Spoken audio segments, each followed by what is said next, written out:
Hi everybody. Today we are going to learn how to set daily app limits on your Android.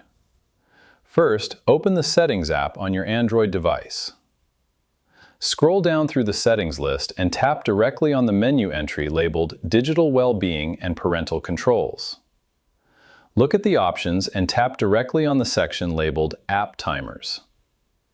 Scroll down through the list of applications showing your screen time metrics and locate the specific app you want to limit. Tap on the small hourglass icon located right next to the name of your chosen application package.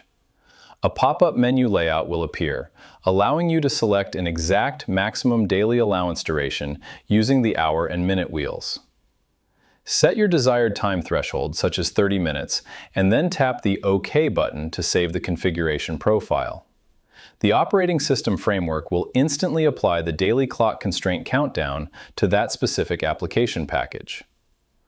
Once your daily limit expires, the system will instantly pause the app, turn its home screen icon gray, and block all further access until the timer resets completely at midnight.